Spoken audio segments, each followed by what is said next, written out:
Hello, welcome to our channel. Celebration Gate has only increased the pressure on Arsenal. West Ham away is now a massive test of mettle for Mikel Arteta's men. It might not be fair, but the fallout from last weekend's win over Liverpool means the Gunners are under more scrutiny than ever before. Even two of Arsenal's greatest players were divided over the celebrations that followed last weekend's vital win over Liverpool at the Emirates. Ian Wright was quite justifiably outraged that a few fist pumps from Mikel Arteta and Martin Odegaard taking a picture of a photographer dominated the post-match discourse. Why is everybody trying to kill the joy? Don't kill the joy, the legendary striker pleaded in a video posted on social media. There's so much of the season to go. As soon as Arsenal do anything, they just come under a pile on. It's like we can't have any joy. The hatred is just so intense. Lee Dixon said he could fully understand his former teammate's point, but admitted to feeling caught right in the middle of the debate. I was celebrating because it was such a brilliant performance, but as a player, when I was in that situation, you've got to be respectful, the former fullback told BBC Radio 5 Live. You celebrate your win, but you don't over-celebrate. The one thing that they both agreed on wholeheartedly, though, was that the haters are now lining up to stick the boot into Arsenal, salivating at the prospect of Arteta and his men bottling it again. The Gunners didn't throw away last season's Premier League, of course. They were simply and inevitably ground down by the winning machine that is Manchester City, who are presently pursuing a fourth consecutive title and a sixth in 7 years. Arsenal immature, or City simply inevitable. City's state-sponsored era of sustained success does not make for a particularly sexy narrative for the supposed best league in the world, so there was much media focus on Arsenal's alleged implosion.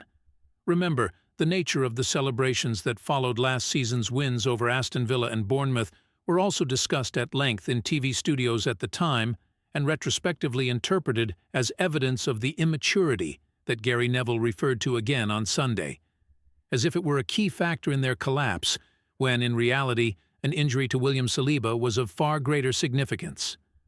Arsenal just didn't have as strong a squad as City, and nobody else in world football does right now, or indeed ever before, which is why they're presently on course to complete a double treble.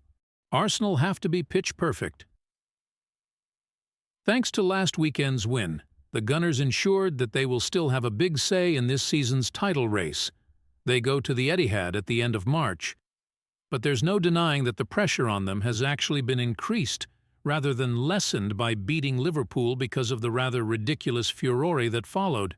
As Dixon added, they've won absolutely nothing and there are still 15 games to go. So, Arsenal have to be pitch perfect from now, right until the end of the season, starting on Sunday afternoon. West Ham silence the Emirates. Make no mistake about it, a meeting with West Ham is a treacherous assignment for Arsenal. There is every chance that the confidence gained by a positive performance against Liverpool could be immediately wasted. After all, it's already happened once this season. After earning a 1-1 draw at Anfield on December 23rd, with a battling display that was hailed as proof of Arsenal's greater mental strength this season, Arteta's men suffered a shock, 2-0 loss at home to the Hammers just 5 days later. They were still coming to terms with that reversal when they were beaten 2-1 at Fulham on New Year's Eve. A similar slump simply cannot be tolerated this time around, not with Arsenal likely to be 5 and 3 points behind Liverpool and Manchester City, respectively, when the game at the London Stadium kicks off. Paqueta injury boost for Arsenal. The good news is that West Ham haven't won a game since triumphing at the Emirates just after Christmas, and were even knocked out of the FA Cup by Bristol City during that time. Lucas Paqueta picked up a calf injury in the 1-0 loss to the championship outfit on January 16th that is likely to keep him sidelined for the visit of Arsenal. The number 10's absence would represent a massive blow for the Hammers and a huge boost for Arsenal, given Paqueta's mix of technique and tenacity, as well as his excellent rapport with Mohamed Kudus and Jared Bowen. West Ham are just not the same side without their brilliant Brazilian, as underlined by last weekend's toothless display in a lame 3-0 loss at Manchester City.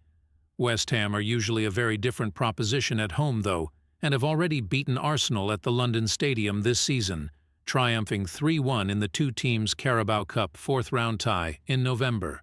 Both Kudus and Bowen were on target in that game, so Arteta and co. won't need to be told about their attacking threat, or indeed James Ward-Prowse's deadly deliveries. Critics sharpening their knives. More than anything else, though, Arsenal will be acutely aware that their critics are now waiting for them to fail.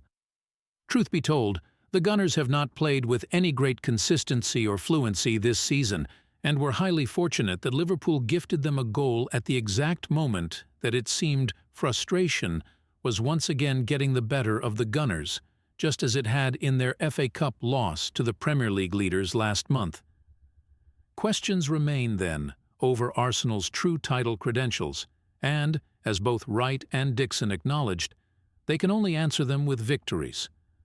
The haters are in no doubt that Arsenal will come to regret their raucous reaction last weekend, meaning the Gunners are, rightly or wrongly, under more scrutiny than ever before. The onus, then, is on Arteta and his players to prove their critics wrong. They passed one significant test of their mettle last Sunday, but they face another this weekend, and it's just as important that they're once again celebrating wildly when the full-time whistle blows.